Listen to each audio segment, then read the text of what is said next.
تعقیبات نماز کے حوالے سے آج آپ کی خدمت میں چند مقبول دعاؤں کے بارے میں باتیں کریں گے۔ بعض دعائیں قبول ہوتی ہیں، ہمیں چاہیے کہ ہم ان دعاؤں کی تلاش میں رہیں۔ بعض افراد کی دعا بعض حالات کی وجہ سے قبول ہو جاتی ہے۔ ان میں سے ایک امام اور حاکم عادل کی دعا اپنی رعایا کے حق میں۔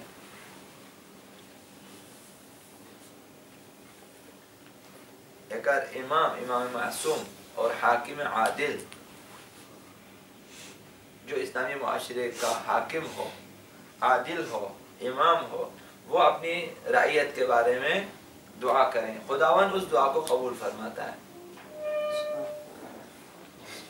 اسی طرح نیک باپ کی دعا اولاد کے حق میں۔ والد مہربان ہے، دلسوز ہے اور نیک، یہ والد جو کہ نیک ہے اور دلسوز و مہربان ہے، یہ والد اپنے بچوں کے حق میں اگر دعا کرے تو اس باپ کی دعا قبول ہو جاتی ہے، اس کی دعائیں قبول ہو جاتی ہیں۔ کہنے کا مطلب یہ ہے کہ کبھی اگر آپ امام ہیں، کبھی آپ حاکم بنے، حاکم عادل، تو اپنی رعیت کے حق میں دعا کریں، وہ دعا قبول ہوگی۔ کبھی آپ باپ بنے تو اپنے اولاد کے حق میں دعا کریں، خداوند باپ کی دعا اولاد کے حق میں قبول فرماتا ہے۔ چاہیے مسلمان ہو یا غیر مسلمان؟ غیر مسلمان دعا کس سے کریں؟ اس کا تو ایک بلیف ہے کہ کوئی ہے جس نے مجھے بنایا ہے۔ ٹھیک ہے، دعا کریں، فی الحال تو مسلمانوں کے لیے ہے۔ اولاد کے حق میں، نیک و صالح اولاد کی دعا ماں باپ کے حق میں قبول ہوتی ہے۔ اگر ہم نیک اور صالح ہیں تو ہماری دعائیں اب اپنے والدین کے حق میں قبول ہو جاتی ہیں، لہذا اور اولاً اولاد کے اوپر یہ حق بھی ہے کہ وہ اپنے ماں باپ کے لیے دعا کریں۔ رب ارحمہما، دونوں کے لیے دعا کریں، باپ کے لیے بھی دعا کریں، ماں کے لیے بھی دعا کریں، یہ لازمی ہے، حق ہے اولاد کے اوپر ماں باپ کا کہ دعا کریں۔ خدا متعال نے دعا کا حکم دیا ہے اور ہمیں دعا کرنی چاہیے۔ رب ارحمہما کما ربیانی صغیرا، ان دونوں پہ خدایا رحم فرما جس طرح انہوں نے میری تربیت کی ہے جب میں چھوٹا تھا۔ یہ دعا قبول ہو جاتی ہے۔ مظلوم کی دعا ظالم کے خلاف، یہ قبول ہو جاتی ہے۔ اگر کسی شخص پر کسی نے ظلم کیا ہے، تجاوز کیا ہے، تعدی کیا ہے، اس ناحق اس پر ستم کیا ہے اور یہ شخص مجبور ہے کہ خدا کی بارگاہ میں فریاد کرے، تو مظلوم کی دعا ظالم کے حق میں بہت جلد قبول ہو جاتی ہے، وہ بھی جلد قبول ہو جاتی ہے۔ آقا یہ مظلوم خود قصوروار نہیں ہے کہ کیوں مظلوم ہے؟ تو امام حسین پھر قصوروار ہے کہ مظلوم ہے؟ امام حسین کا تو ہم لوگ چھوڑ نہیں آتے۔ کیوں چھوڑیں؟ تو اب آپ نے کہا کہ مظلوم قصوروار ہے، مظلوم کسے قصوروار ہے؟ جتنے شہداء ہمارے ہوئے ہیں سب قصوروار ہیں؟ قصوروار ہے، اچھا قصوروار ہے۔ ہاں، کیونکہ ظلم کے خلاف آواز نہیں اٹھایا ہے، جب تک آواز نہیں اٹھاؤ تو پھر ظاہر سی بات ہے۔ ہمیشہ ایسا نہیں ہوتا، ظلم کے خلاف آواز اٹھا، ابھی جو نائجیریا میں شہید ہوئے سب قصوروار ہیں، یہ ظلم کے خلاف آواز اٹھاتے ہوئے شہید ہوئے۔ یہ تو صحیح ہے، جب آپ ظلم کے خلاف اٹھاتے قصوروار نہیں ہوئے نا، اس وقت پھر آپ مظلوم نہیں کہلاؤ گے۔ آپ نے کہا کہ مظلوم خود قصوروار ہے، آپ کا سوال ادھر تھا۔ ابھی اتنے میں آپ کو کہا کہ جو جن میں سے کسی کا کوئی قصور نہ تھا، قصور یہ نہیں ہے۔ کیا یہ خود مظلوم بننا جرم نہیں ہے؟ میں نے کب کہا کہ مظلوم بننا جرم نہیں ہے؟ مظلوم نہ بنے لیکن مظلوم واقع ہو جاتے ہیں۔ اہل بیت نہیں چاہتے تھے کہ مظلوم بنے، تو ظلم جب کرتے ہیں تو مظلوم واقع ہو جاتے ہیں۔ جب مظلوم واقع ہو جاتے ہیں تو مظلوم کی دعا قبول ہو جاتی ہے۔ ہر شخص کے پاس اس قدر فکر بھی نہیں ہے، ہر شخص کے پاس اس قدر استعداد بھی نہیں ہے کہ ہر شخص جو قیام کرے۔ اگر ایسا ہوتا تو اسلامی معاشرہ آج کل شاید ساری دنیا میں مسلمان ہی مسلمان ہوتا، جو دوسرا نہ ہوتا۔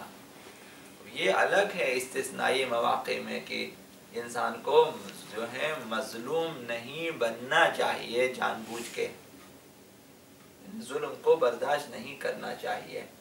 اگر مجبوری ہے تو کیا کریں؟ جب انسان کچھ نہیں کر سکتا، ایک نے مارا اور آپ کو آ کے آپ کو مار دیا، اب کیا کرو گے؟ بولے آپ خود میں قصوروار ہوں، میں نے آواز نہیں اٹھا۔ آپ کو کیا معلوم تھا کہ یہ ظلم کرے گا؟ سارے مظلومین قصوروار نہیں ہیں، بعض استثنائی مواقع پہ جنہوں نے ظالم کا ساتھ دیا، ظلم کو آنے دیا، ظالم کو آنے دیا، ظلم کو برداشت کیا، ظالم کو پالا پوسا، وہ قصوروار ہے، نہ کہ ہر مظلوم۔ ہم وہ تو مظلوم نہیں ہے جس کو آپ کہیں گے کہ وہ خود ظالم کو لائیں اپنے ساتھ بٹھا دیں، پھر مظلوم نہیں ہے۔ لہذا مظلوم کی دعا ظالم کے حق میں، ہر جملے کو، ہر کلمے کو اس کے اپنے معنی میں لے لیں تو اچھا ہوتا ہے۔ ادھر ادھر کرے گا ظاہر ہو مسئلہ خراب ہو جائے گا۔ امت کے بچوں کی دعا جب تک گناہوں سے آلودہ نہ ہو، حدیث نبوی ہے۔ ہم سب امت کے بچے، ہماری دعائیں قبول ہوں گی جب تک ہم آلودہ نہ ہوں۔ آلودہ جب ہو جائیں پھر ہماری دعائیں فارغ ہو جائیں گی، قبول نہیں ہوتی۔ تو آلودہ نہ ہو جائیں اور دعا کریں، آپ کی دعائیں قبول۔ خدا متعال کی بارگاہ میں بڑے چھوٹے اس طرح سے نہیں ہے، چھوٹوں کی دعا بھی خداوند سن لیتا ہے۔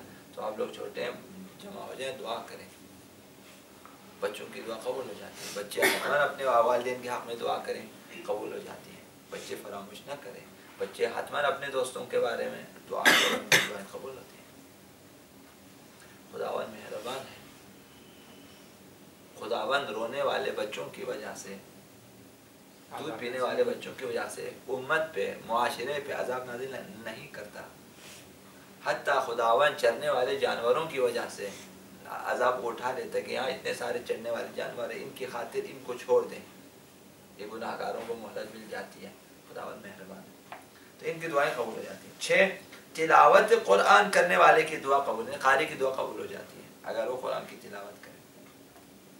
اگر وہ قرآن کی تلاوت کرے، قرآن کی تلاوت کرے، نہ اپنی تلاوت کرے، اپنی تلاوت نہ کریں، قرآن کی تلاوت کریں۔ اپنی تلاوت یہ ہے کہ ایک قاری چاہتا ہے کہ اس کی آواز لوگوں کو سنائی دے، لہٰذا وہ کس طرح آواز کو سنائی دے؟ کہتے ہیں قرآن کے ذریعے، یعنی اپنی آواز کو قرآن کے ذریعے لوگوں تک پہنچانا ہوتا ہے۔ یہ جرم ہے، اپنی آواز کے ذریعے قرآن کو لوگوں تک پہنچانا چاہیں، یہ حسنہ ہے، نیکی ہے، اور یہ بہترین عبادت ہے۔ اب یہ پڑھنے والے کے اوپر ہے، مجھے کیا معلوم وہ کس نیت سے پڑھتا ہے، نہیں معلوم۔ ظاہراً سب بہترین ہیں، ان کی دعائیں قبول ہو جائیں گی۔ قرأت کرنے والا معرض خطر میں ہے، جس طرح نوحہ خان، جس طرح مرثیہ خان معرض خطر میں ہے، چونکہ ان کا تمام دار و مدار آواز کے ساتھ ہے۔ جب آواز کے ساتھ ہے، بس وہ آواز کو تو کبھی آواز کا زیر و بم، فرود و فراز یہ معیار ہوتا ہے، کبھی جو ہے آواز کا مقابلہ یہ نفس معیار ہوتا ہے کہ میری سانس کس قدر لمبی ہے، کبھی اس پہ وہ آواز ہوتا ہے، نہ قرآن پہ۔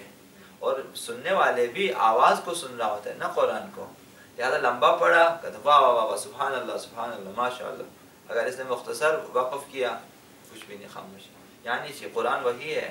اس نے اگر چھوٹے چھوٹے کلمات پہ وقف کیا، کچھ نہیں کہتے۔ اگر اس نے سورہ فاتحہ کو ایک ہی سانس میں پڑھ لیا، سبحان اللہ سبحان اللہ سبحان اللہ، یعنی اس آواز پہ سبحان اللہ کرنا، آیتوں پہ۔ سننے والے بھی آیات قرآن کو نہیں سنتے، ہاتھ دونوں کی دعائیں قبول نہیں ہوں گی۔ آیت ان کی سمجھ میں آتی ہی نہیں تو کیسے؟ آسان تو سنتے کس لیے ہیں؟ 1400 سال ہو گئے ہیں، ابھی تک قرآن 30 پارے سمجھ میں نہیں آئے، سور کی وجہ سے۔ ابھی تک 6666 آیتیں انسان نے سننے سال میں کتنے دن ہوتے ہیں؟ 365۔ کتنے سال میں روزانہ اگر ایک آیت پہ کام کیا جائے، کتنے سال میں ساری آیتیں ختم ہو جاتی ہیں؟ ختم؟ ابھی آپ کی عمر کتنی ہے؟ 20 ہے نا؟ یعنی آپ جو ہے مثال 15 سال سے آپ پڑھنا شروع کر دیں، 20 سال، 5 سال میں ابھی تک ختم ہو جاتے ہیں سب کچھ۔ حالانکہ اتنے دن نہیں لگتے، بعض آیتیں صرف 2 کلمات، بعض صرف ایک کلمات پر مشتمل، ایک کلمے پر مشتمل ہے، بعض آیتیں اس سے بھی چھوٹی تو آ جاتے ہیں۔ مسلمانوں کی کمزوری ہے. قرآن کو ہمیشہ سمجھنے کی کوشش کریں, ہمیشہ پڑھیں اور ہمیشہ پڑھیں اور ہمیشہ پڑھیں, سمجھ کے پڑھیں. روحانی الگ سے کریں, ترجمہ تفسیر کے لیے الگ ٹائم رکھیں. ایک ٹائم پہ آپ صرف عبارات کو پڑھیں, درست پڑھیں. ایک ٹائم پہ آپ آ جائیں ایک آیت کو بھی روزانہ سمجھنے کی کوشش کریں. اس آیت میں کیا لکھا ہوا ہے, قرآن کے الفاظ کے معنی یاد کریں, وکابلری یاد کریں. کتنے ہوں گے آخر؟ 5-6 ہزار زیادہ سے زیادہ. اس کو آپ یاد کریں. اتنے سارے انگریزی کلمات آپ یاد کر کے آتے ہیں. اتنے سارے شراب کے نام بچوں کو یاد ہیں کہ انگریزی میں شراب کو کیا کہتے ہیں, مجھے پتہ ہے کیا کہتے ہیں. اور اتنے سارے کپڑوں کے اقسام یاد ہیں, اتنی کمپنیوں کے نام. حتیٰ بعض لوگوں کو پتہ ہے کہ ایڈیڈاس کا مطلب کیا ہے, کوکا کولا کا مطلب کیا ہے, پیپسی کا مطلب کیا ہے. لیکن کاف ہا یا عین صاد کا مطلب پوچھیں کتنے, مجھے کیا معلوم ہے نا. یعنی چی ان کا حق بنتا ہے صاحب. کن کا؟ کوکا کولا کا. ان کا حق بنتا ہے. ہاں ہم نے کہا وجہ ہے کہ آپ کا تو انہوں نے اتنا کام کیا ہے. آپ کا تو حق نہیں بنتا کہ آپ اسے یاد کریں اور قرآن کو فراموش کر دیں. انہوں نے کام کیا, آپ نے کیا کام کیا؟ میرا سوال آپ کے اوپر ہے نا, ان کے اوپر, کہ انہوں نے کام کیا نہیں کیا. آپ نے کیا کام کیا؟ مسلمان بچے, شیعہ بچے کیا کر رہے ہیں سب کو پتہ ہے. فیس بک پہ آپ دیکھ رہے ہیں ابھی آج کل جو ہے ایک جو مونچھے والے کی تصویریں زیادہ آ رہی ہے. غالباً اس کا تعلق بھی ناردرن ایریا سے ہے, مجھے پتہ ہے. آج ہم نے چھوٹا جملہ لکھا, کاش اتنے سارے مکروہات رکھنے کے ادھر اتنا چھوٹا سا واجب کو بھی رکھ لیتے. اسی جگہ کو صاف کیا ہوا, باقی رکھا ہوا اتنی مجھے. مسلمان شیعہ انہوں نے کیا کیا؟ کوشش کریں اب بھی ہم اپنے آپ میں آ جائیں. ہم مسلمان ہیں, ہم شیعہ ہیں. قرآن کے بغیر کچھ بھی نہیں ہے. ہم دوسروں کی تعریف میں لگے ہوئے ہیں اور دوسروں کے پیچھے جا رہے ہیں. وہ آگے جا رہے ہیں, ہم لوگ ان کے پیچھے جا رہے ہیں. ان کے پیچھے نہ جائیں, ان کے پیچھے نہ جائیں. قسم ابو الفضلی ہے, ان کی کچھ بھی حقیقت نہیں ہے. جو آپ جائیں گے, جتنے آپ جائیں, یورپ کے پیچھے جائیں, مغرب کے پیچھے جائیں, سالہ سال شاید 30-40 سال پہلے کسی خطیب نے کہا تھا کہ مغرب کی طرف نہ جانا, مغرب میں سورج بھی جاتا ہے تو ڈوب جاتا ہے. مغرب کی طرف نہ جائیں, یہ سورج بھی وہاں ڈوب جاتا ہے, مغرب میں چلا جاتا ہے. مغرب والے ایسے ہیں, یہ صرف ڈبو لیتے ہیں لوگوں کو. یہ شیطانی افراد ہیں, یہ شیطانی حکومتیں ہیں, شیطانی سلطنتیں ہیں. کبھی بھی مسلمانوں کے خیر خواہ نہ تھے, نہ ہیں, نہ ہوں گے کبھی یہ لوگ. ان کی کوئی حقیقت نہیں ہے, صرف رنگ ہے, صرف آواز ہے, ساز آواز. یہ اقبال کے جو ہیں بلبل و طاؤس ہیں, یہ صرف اور کچھ بھی نہیں ہے. کل بلبل و طاؤس کی تقلید سے توبہ, بلبل فقط آواز ہے, طاؤس فقط رنگ. مور کی حقیقت کیا ہے؟ صرف رنگ ہے, ناچتا ہے,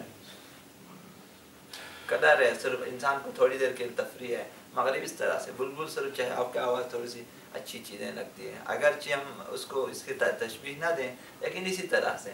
کب تک آپ بلبل کی آواز سنیں گے, وہ کچھ بھی نہیں بولے گا. اسی طرح غصہ اقبال کا ایک اور بھی اس طرح خوبصورت شعر اسی بات. جی فرمائیں. پھر نہ کر سکا مجھے جلوہ دانش اہل فرنگ, سرمائے میری آنکھ خاک مدینہ و نجم. یہ کہ ان کی کوئی حقیقت یہی قرآن ہے, حقیقت یہی توحید ہے, حقیقت یہی اہل بیت ہیں.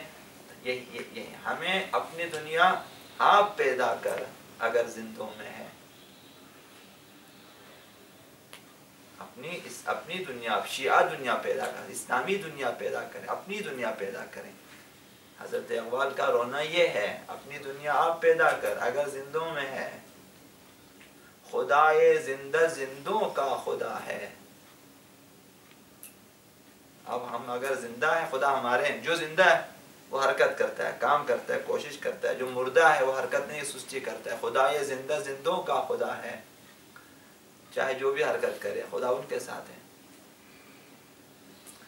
لہذا کل انشاءاللہ آپ کی خدمت میں ہم عرض کریں گے کہ دعائیں بے فائدہ نہیں ہوتی. آج چند مقبول دعائیں عرض کی آپ کی خدمت میں، انشاءاللہ کل باقی ہم عرض کریں گے. پر محمد